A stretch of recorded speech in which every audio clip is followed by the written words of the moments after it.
Welcome everyone to the Montessori Family Life series. We're so glad that you're here with us today. If you are returning, welcome back. If you're new, we're glad that you're here, and we love having all of you with us for these different topics that we have on Tuesdays. So I do have my good friend and colleague, Margot Garfield Anderson, with me today, and she will be helping me out with this topic. She is a longtime member of our staff at the Montessori Foundation, and she is the mother of two grown women. They are twins, and so I didn't have that experience. I had one at a time, and that was more than enough. And she's a grandmother. She has 4 beautiful granddaughters and has been through many years of being with families, being with children, and we all, those of us that are our age, have been through many years of, there are ups and downs as your family grows, as time goes along. I mean, who would have ever thought we'd be in a coronavirus thing that we're in right now? That's definitely something that in my years of parenting that I've never experienced before. So keeping our families emotionally healthy is a really important thing, whether it's in good times or what we would call normal times, or whether it's in times of challenges and uncertainty. And at this time in our history, it is pretty uncertain as to what's going on and when things will open, when things are going to close, what should we do, what should we not do. It seems to change minute by minute, day by day. And so we wanted to give you some tips about what will help you to keep your families emotionally healthy. And so that's our topic for today, and Margot and I will be talking about it. If you have your handout in front of you, we'll go down the list of the 10 items. And remember, anytime you want to ask a question, please do so, because I will be happy to take a look at that, and we will be able to hopefully either answer or comment on your comment. All right, so number 1, we put down, stay in a routine as much as possible. I added as much as possible, actually. Normally, I would have just said stay in a routine. And particularly if you have young children. Children under 6 years old really thrive on consistency and routine. It creates this feeling for them of safety and security. They can count on that certain things are going to happen, at certain times, and so that helps them to just feel like, okay, everything's okay. And that's important in what we call normal times. It's really important during this time of so much uncertainty is to create a routine as much as you can. Don't be dogmatic about it. On the other hand, there's got to be sort of a broad general feeling of, this is how our day goes. These are the things that we do. These are the times that we do them.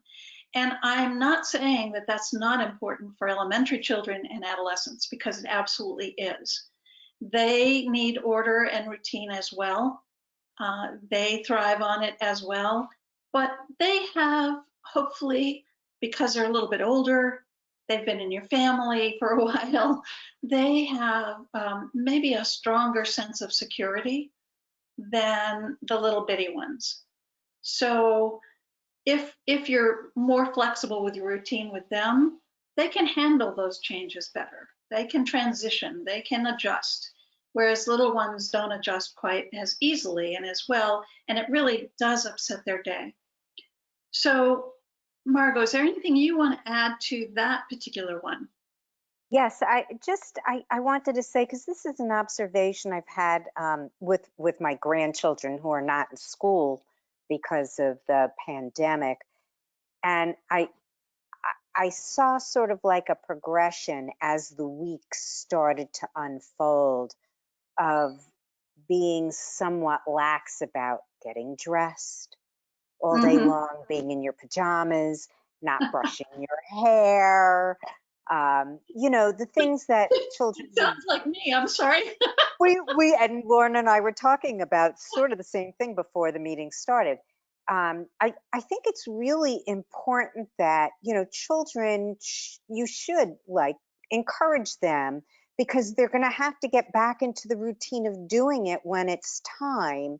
And you don't want this to become the habit and then them sort of fight you. So you're eliminating the stressor by keeping that part of their day sort of consistent. And that would just be my observation. That is excellent. I'm so glad that you brought that up. I totally agree with that. The other thing, though, that it brings up for me is that sometimes when people are in their homes all the time, this particularly happens with elderly people, but I think it's true of all of us.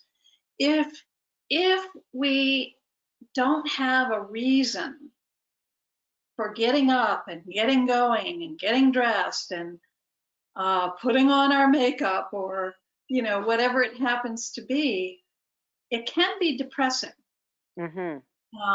because you start to feel like, well, there's just, why should I? It doesn't matter. Right. And we don't think about children as getting depressed, but they do. And so you want them to have this sense of, well, it does matter. We're all here, and we're all together, and we have this routine that we're going through. So I think routine and that whole idea of getting up and getting going and being ready for the day is a good one. Thank you. The next point that we have on our handout is reading books aloud. Now, some of you may think, well, what does that have to do with emotionally healthy families? Pretty much anything that you do together as a family helps create an emotionally healthy family. Instead of distancing from each other or isolating ourselves from each other, we get together and we share experiences. And reading aloud is a wonderful, wonderful activity, no matter what age your child is. You might have a little more difficulty getting your adolescents to sit and read aloud with you, but I bet you they would do it. Or maybe by the time they're adolescents, maybe what you want to do is not necessarily read aloud together, but have sort of like your own family book club, Hmm. where each person in the family is reading the same book, and then you gather together, maybe once a week or something, depends on what you want to do. You discuss what you've been reading and the characters in the story, the novel, whatever it happens to be.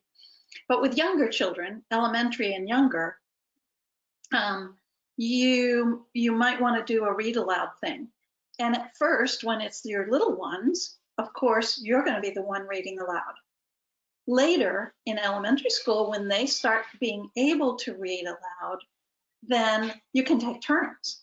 And everybody in the family can have a turn reading aloud. And you can do it by chapters if you want. You can do it by pages. I mean, there's lots of different ways to figure out how much and who and all of that. I loved it when the kids were little. We used to read chapter books, and we'd read one chapter a day. And they'd be things like Charlotte's Web or Stuart Little, which was also E.B. White. And then she wrote one, or he, I think it was she, wrote one that was about swans. And all I can think of is Swan Lake, but Hmm. I don't think that's the right name for it. But it is about swans. But those three are hers. There's lots of good books series that are really fun to read with kids aloud. And if it's a series, you get through the one book and you're excited about reading the next one. Boxcar Children is a great series. I used to love Nancy Drew. I don't know if that's even Hmm. a book that kids read anymore. So And there's then a new Nancy Drew. I mean, they've updated it. Yeah. knew Nancy Drew. Wow, maybe I should read it. There's also used to be Hardy Boys, the Hardy Mhm. Boys. And my son used to read a book series when he was in elementary school called The Great Brain, I think it was called. And it was a series of books. So those are really fun kinds of books to read aloud with your children. And they don't have to just be storybooks. They could be storybooks. They could be chapter books. They could be specific topics of interest that your children have. They could be biographies. Those are kind of cool to read. Or they could be historical. So, it doesn't have to just be a storybook. It could be other things as well. And I want to tell you about a book that I love. And I think, Margot, you've probably heard me talk about this book before, but it's called It's a Book. Mhm. And it is, to me, it's hysterical. To teenagers, it's pretty hysterical. And I would say, depending on how you feel about certain kinds of words, that probably upper elementary children, especially like 5th and 6th grade, would think it was hysterical. But it is about these characters that are animals. One has a computer and one has a book. And the one that has the computer doesn't get what this other guy, this animal, is looking at. And he's asking him questions, well, do you have to have a mouse with with that? No, it's a book. Oh, do you have to charge it up? No, it's a book. You know, and so they go on, and the answer is always, it's a book. And the animal with the book gets more and more annoyed with the animal that keeps asking him questions about it. And guess what? The animal that asks the questions, okay, guys, it's a jackass. Now, some of you might not like that, but that is the real term for that particular animal.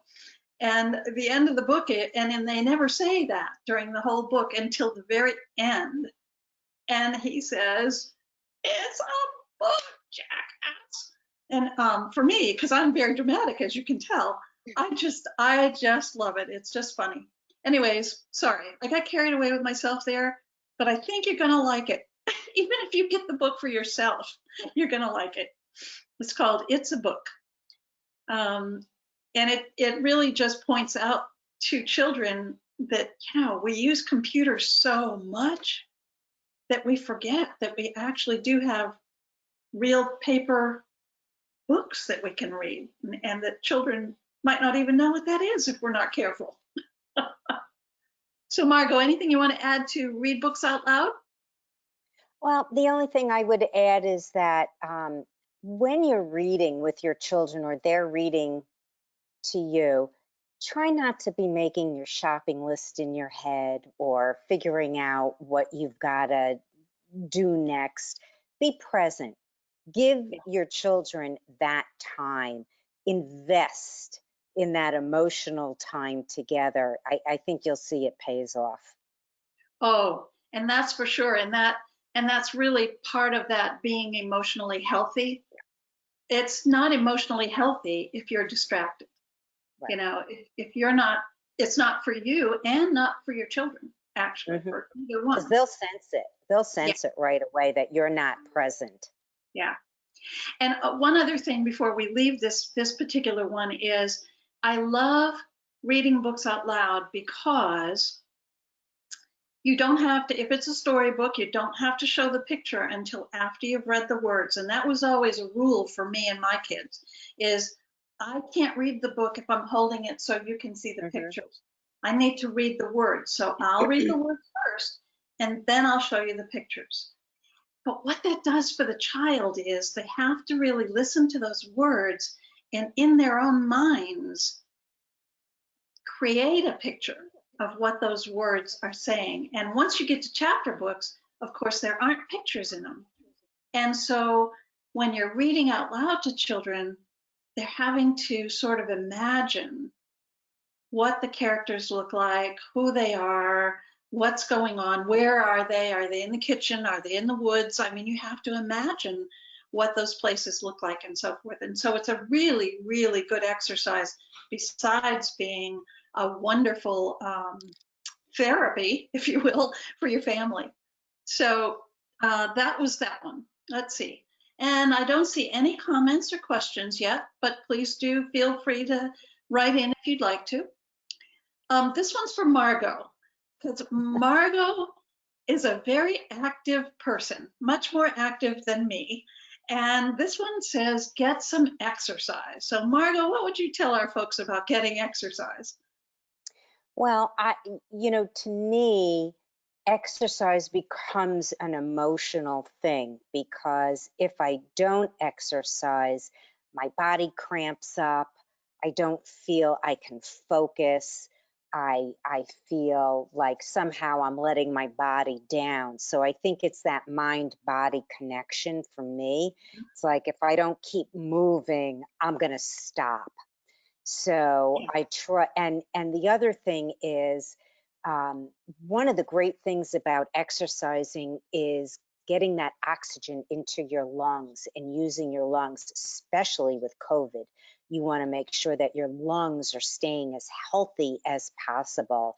And I've got all kinds of allergies and asthma triggered from allergies, and my husband suffers from COPD.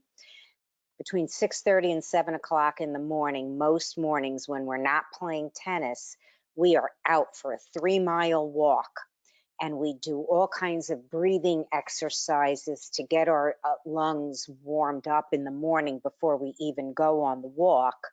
To get that oxygen going to your brain, you'll find that it really helps your cognitive skills later in the day.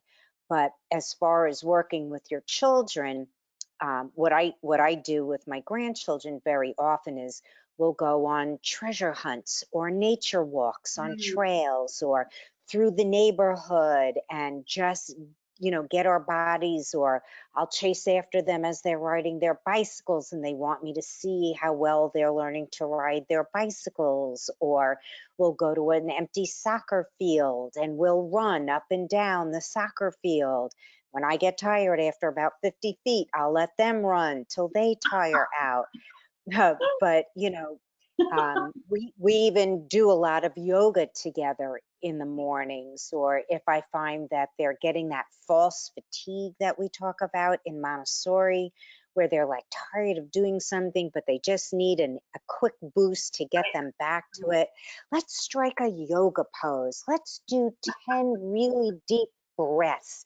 So I'm Lorna is dramatic, but I was raised in a camp mentality because my family owned a sleepaway camp. So I have that camp counselor mentality. So I always like, come on, everybody, let's get up and do 10 jumping jacks, or, something to get us going. So you get that oxygen level going again to help get you over the humps in the day without having to resort to caffeine, because you don't want your kids to do that. But again, it gives them such a boost of adrenaline and this good feeling. The endorphins are released, and that will help create that emotionally healthy bond as well. And I think also, that's great. I think also doing the exercise together creates this camaraderie in the family. It also may create a little bit of competitiveness, but that's okay as long as we keep it civil. But Margot mentioned jogging, walking. She plays a lot of tennis. I know she and Michael play tennis together. But working out in any kind of a way, I know that my nephew and his family, they have in their basement, they live where it's cold and they actually have basements. We in Florida, Margot and I don't know about basements anymore, but in their basement, they have several different pieces of exercise equipment. And so they will go down to the basement together and everybody gets on their machine and they all are there. It's like a little gym in their house, And, but you can swim, you can ride bicycles together. Margot mentioned yoga. There's so many things that families can do together. And the point is to do the exercise together with your family members, because again, it's all about this healthy emotional bond that you're creating by being together. So that's great. All right.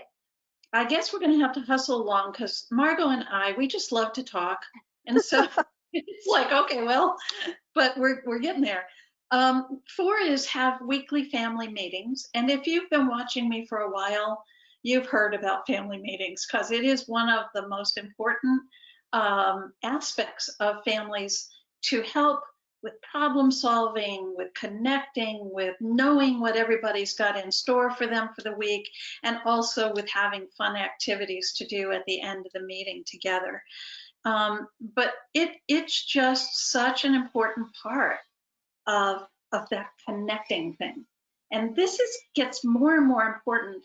I mean, it's always important, but it gets very important during the teenage years, during the adolescent years, because it's, believe it or not, it's normal for teenagers to want to be away from their parents.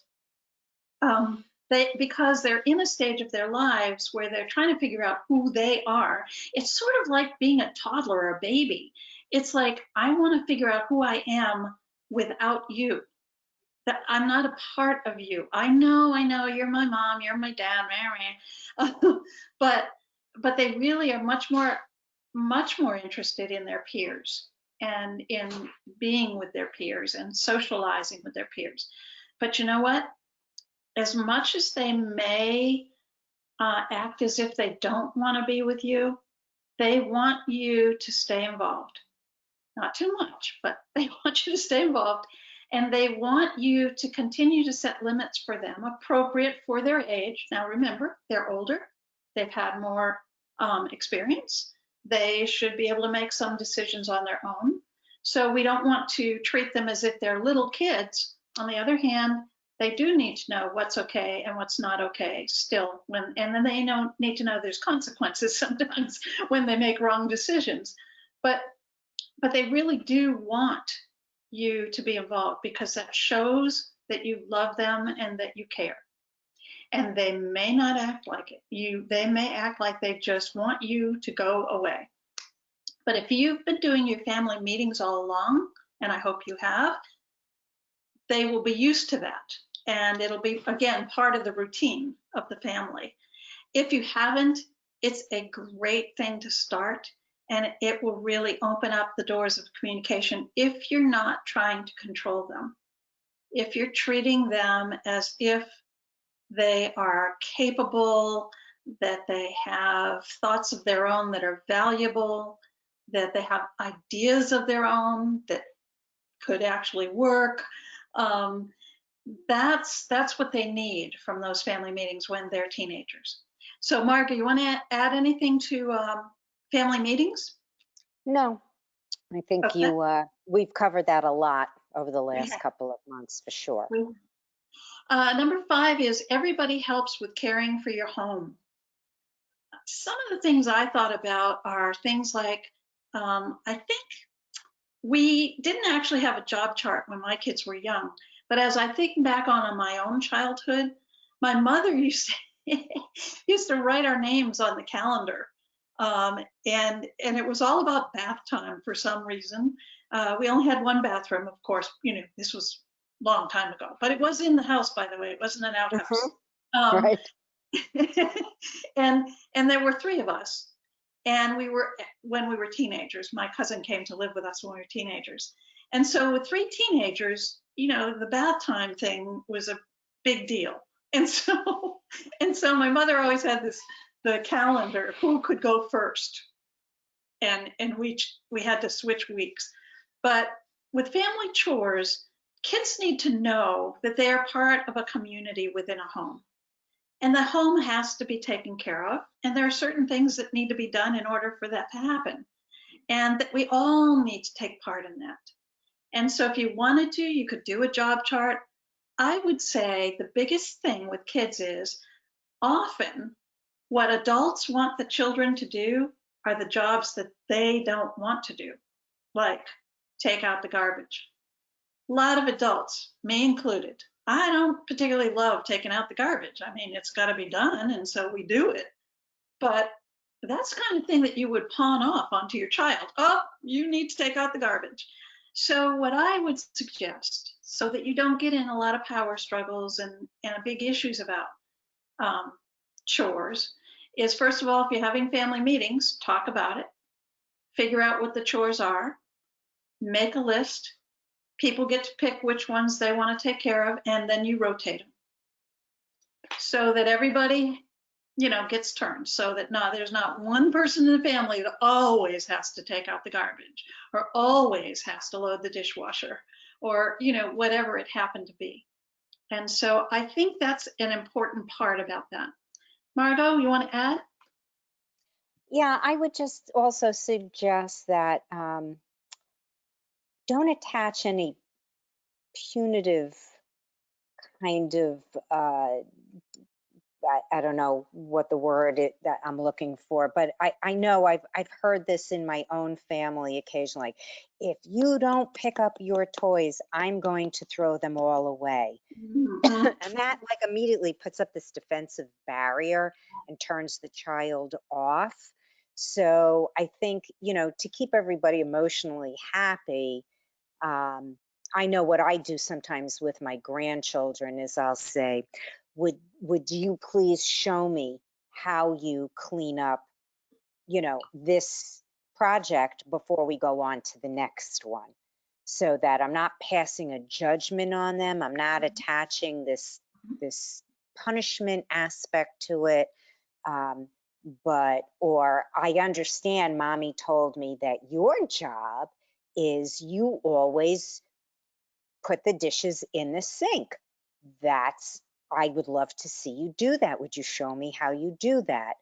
And I know that some parents kind of like, no, it either has to be, it's their job, they have to do it and get with the program. But I'm looking at everybody kind of wins if you can frame it in a That's different right. way where you're not punishing them. Yeah, that's absolutely right. It's one of those things, a little bit of sugar helps the medicine go down kind of thing. Exactly. Um, you can get into a lot of battles with this one if you Oh, yeah. choose. And so anything that you can do to make it a win-win, Mhm. to make it not a punitive thing, it's just that we're all helping each other out here. All these things, and that's why I say, kind of make a list and say, well, all this has to get done. We can all share in it and we can all do it. There probably will be certain things like cleaning up your room that might be always that person's responsibility is to keep a clean room, or uh, some things like, let's say, taking your laundry to the laundry room. Mhm. Might Each person in the family might always be responsible for their own dirty clothes, let's say. But there are some chores that you can rotate and that Mhm. people can have choices about. Whenever people have Yes. choices, they feel better and they feel more ownership. All right, so let's go on. 6 is be kind to yourself and each other. I think this is especially important right now. A lot of us are frustrated, anxious, um, maybe a little snippier than usual because of those things. So be kind to yourself. Be forgiving to yourself. Be forgiving to your children. Your children are going through this similar stresses that you are, um, and so they are not exactly where they normally are either. And so encourage each other, appreciate each other, and forgive each other, and the energy in your home will be so much different than if you don't. Um, 7 is play together. We have done a couple of sessions recently on that, and so all I'm going to do on that one is say that when we were talking about families playing together, we broke it down into 3 categories. One was physical, which we've talked about with exercise and that sort of thing. Exercise is kind of playing together, depending on what exercise you're doing and how your mind is thinking about it. But there are others, like actually doing a game of Twister, or going out in the backyard and throwing a ball, whatever. Creative play together could be writing a skit and then doing it, painting something, sculpting something, doing a backyard sculpture with the whole family might be so cool. Um, Anything in the arts, dancing, those kinds of things. And then the third category is cognitive. So physical, creative, or cognitive. And cognitive has to do with doing things like brain teasers. Playing charades is physical, but it's also cognitive because you've got to try to be thinking about what in the world is this person trying to tell me, you know? You got to figure it out. Memory games, different kinds of things like that. Anything to add to that one, Margot? I would just add that sometimes as adults, we have our head in this adult role, and we don't allow ourselves to engage on the same level as our children because we think we'll be silly or we'll give up some sort of adult power that we have. And I would just say it's okay to be silly once in a while with them. It's okay to kind of, relate to them on their age level when you're doing many of these things. It's kind of a freedom to let go. You don't always have to be so staid. Yeah. So allow yourself that as well, and you might find you're having fun. Yeah. And it models for the children that it is okay to have fun. You know, that we Yeah. don't have to be serious all the time. Sometimes we take parenting a little too seriously. So I agree with you, Hmm. Margot, totally. 8 is connect with others virtually at this point. Um, I keep saying this over and over again, and I'm sorry, but we really are in uncertain times. And we're looking at the news and seeing that COVID is not over by any means. And so I am going to say connect with others virtually because it's not really the safest thing for us to think that this is over and that we can go back to um, having hundreds of people together or even 20 or 30 people together without social distancing or masks or anything. So I know that you miss your family members, that aren't in your immediate household. Um, Margot and I both know that we have families that are far away for one thing, and we also have this crazy virus that's going on. But I'll tell you, the the best thing for me, or the best thing, one of the best things for me has been the ability to see my grandson, to see my son and my daughter-in-law, and to talk with them. It's not the same as being there. It's not the same as hugging and him sitting in my lap and all those things, but it certainly helps. And it doesn't necessarily have to be your family. It could be close friends that you haven't seen. And that you really would like to. I know some people are even having like virtual little dinners together, or they're watching the movies together, but they're on their Zooms and watching the same movie. So there's lots of ways to use this technology as a way to connect with people that we love and care about. Margot? Yeah, I mirror Lorna's sentiments, and I know for me, my grandchildren all have their own iPad accounts, and they FaceTime me just to be silly, or we discovered, and Lorna and I have put these up in the library.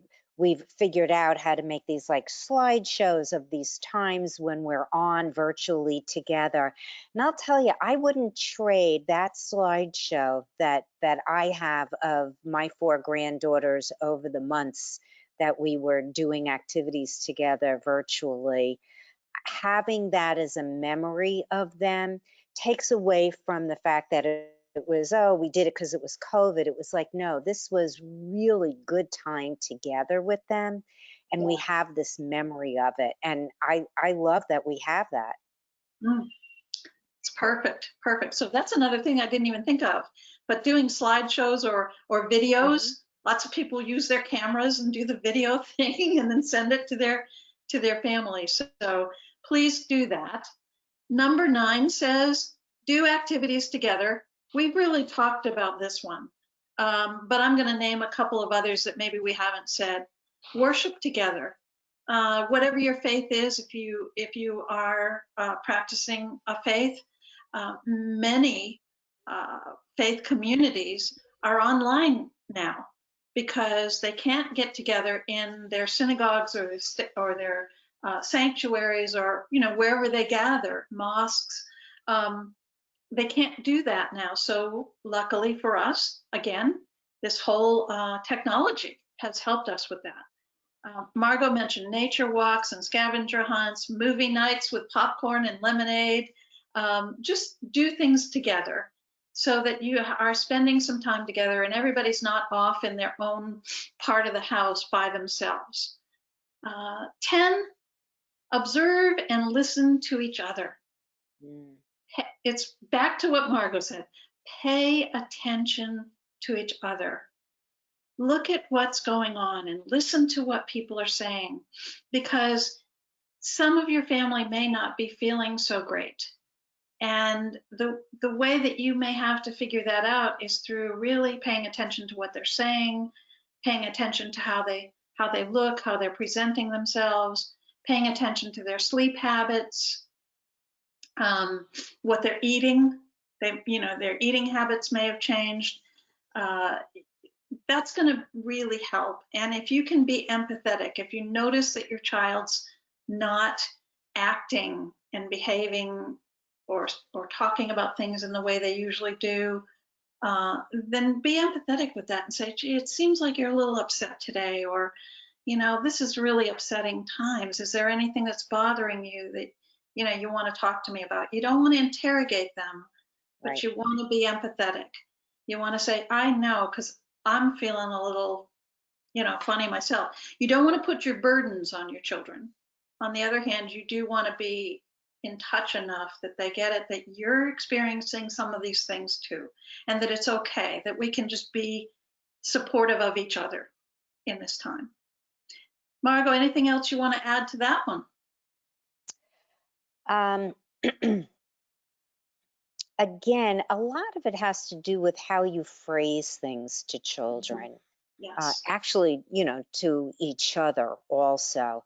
And you don't want to pass a judgment right away. And if a child is having a problem, what is the best way to help them work through a problem? I know, when my grandchildren say, oh, this happened, that happened, whatever, I don't automatically render an opinion of how to solve that problem. I'll say to them, well, what did you do to help, get to a resolution, or what do you think would be the best way to talk to mommy if you're feeling this? Let's look at some different ways that you can express this that might help the situation. That way they're building their problem solving skills and they're learning emotional coping skills. You're not passing judgment or cutting them off, or solving the problem for them. And that's all, part of the toolkit that they need to get through life. So I would just watch the way we phrase things to our family members. Yeah. And if you don't know what to say, and sometimes we don't, it's like, they said to not, they said to be careful what you say, but so I don't know what to say. Sometimes I would just listen, because sometimes people just need somebody else to listen. And so instead of saying anything, I'd go, oh, really? Aha. What else? I'll often say, what else, when I think we're getting close to the end of whatever the person is talking to me about, or is there anything else? And, if it's a problem that they're just talking through, a lot of times if you go through that sort of, kind of thing, it seems funny, but by talking it out, they actually come to their own conclusion, their own thoughts about what it is they need to do. And when you say, well, is there anything else that you need or want to talk to me about? No, I'm okay now. Thanks. And you'll go, okay. So that's something to keep in mind as well, because we don't always know exactly what to say or how to say it. So sometimes you don't really have to say much of anything. Right. So folks, you've been very quiet today, but we're glad that you're here and that you've joined us. We hope that this has been helpful to you. And please print out that handout if you want it, or save it on your computer so that you can refer to it as you go along. We wish you all the best, and we will see you again next week. Margot, thank you for coming and joining me today. My Bye, pleasure. everybody, for now. Thank you, Lorna.